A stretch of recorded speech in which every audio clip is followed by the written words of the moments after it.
তো সুস্বাগতম আমার একটি নতুন ভিডিওতে। তো আজকের ভিডিওতেই আমি অপরাজিতা গাছের মাটি কীভাবে তৈরি করতে হয় সেটা দেখাবো। আমার একটি অপরাজিতা গাছ ছিল, সেটি কিন্তু মরে গেছে, অনেক দিন হয়ে গেছে, মানে বয়স হয়ে গেছে, মরে গেছে।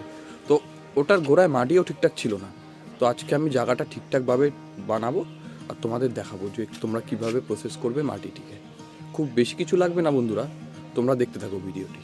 আর বন্ধুরা, তোমরা যদি নতুন হয়ে থাকো তো আমার চ্যানেলকে লাইক, কমেন্ট, শেয়ার, একটি সাবস্ক্রাইব করে দিও। আর আমি এরকম গাছের ভিডিও রোজই তোমাদের জন্য আনতে থাকবো। তো চলো ভিডিওটি শুরু করি। তো তোমরা দেখতেই পাচ্ছ, এই যে সামনে একটি অপরাজিতা গাছ, এটা কিন্তু মরে গেছে। এই গোড়াটাও দেখতে পাচ্ছ, এখানে কিন্তু ঠিকঠাক মাটি নেই।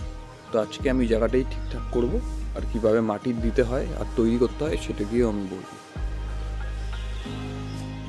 তো বন্ধুরা, প্রথমে আমাকে এই জায়গাটাই ঠিকঠাকভাবে পরিষ্কার করতে হবে। চলো আগে পরিষ্কার করি।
তো বন্ধুরা, তোমরা যে সামনে মাটিটি দেখছো, সেই মাটিতে কিন্তু সারযুক্ত মাটি, একদম কালো রঙের, দেখেই বোঝা যাচ্ছে। আর এখন এর মধ্যে আমরা পোলট্রির সার দেব। কিন্তু পোলট্রির সার, তো এইটি এখন কিন্তু আমি মাটিতে দেবো। আর তোমাদের কাছে পোলট্রির সার না থাকলে তোমরা কিন্তু গোবর সারও দিতে পারো। আমার কাছে এখন গোবর সার নেই, তাই আমি পোলট্রির সার দিচ্ছি।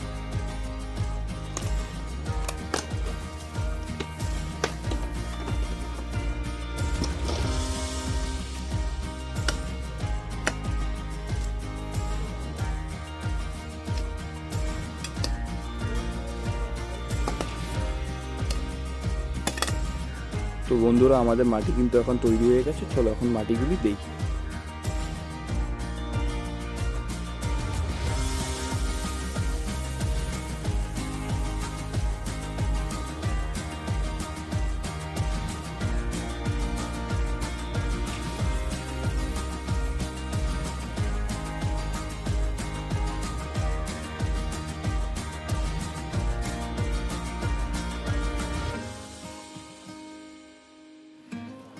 বন্ধুরা, এই লতানো গাছকে কিন্তু ওঠাতে হলে বাঁশের কঞ্চি তোমাদের দিতে হবে।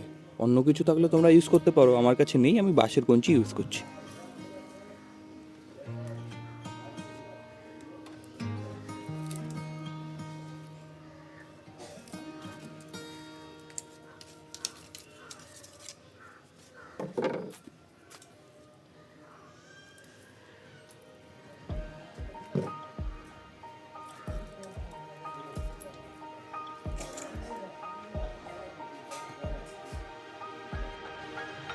তো বন্ধুরা, এখন কিন্তু গাছকে লাগানোর সময়, তোমরা দেখতে থাকো।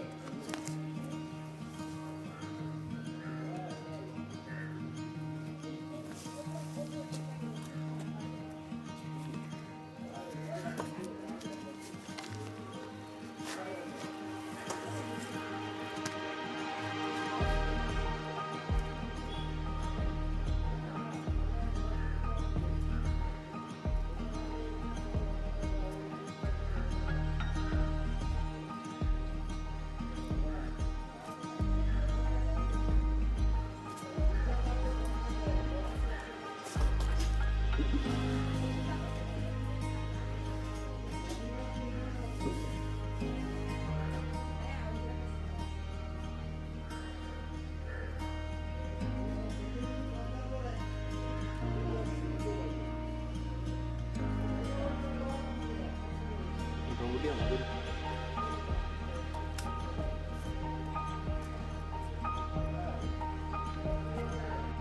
আমাদের তোমরা দেখতেই পাচ্ছ আমার গাছ লাগানো কিন্তু কমপ্লিট হয়ে গেছে। বাস এখন কিন্তু আর কিছু করতে হবে না, এই গাছটি অটোমেটিক উঠে যাবে। তো বন্ধুরা, আমার গাছ লাগানো কমপ্লিট। আজকের ভিডিও যদি তোমাদের ভালো লেগে থাকে তো আমার চ্যানেলটিকে সাবস্ক্রাইব করো এবং ভিডিওটিকে লাইক, কমেন্ট, শেয়ার করো। থ্যাংক ইউ বন্ধুরা।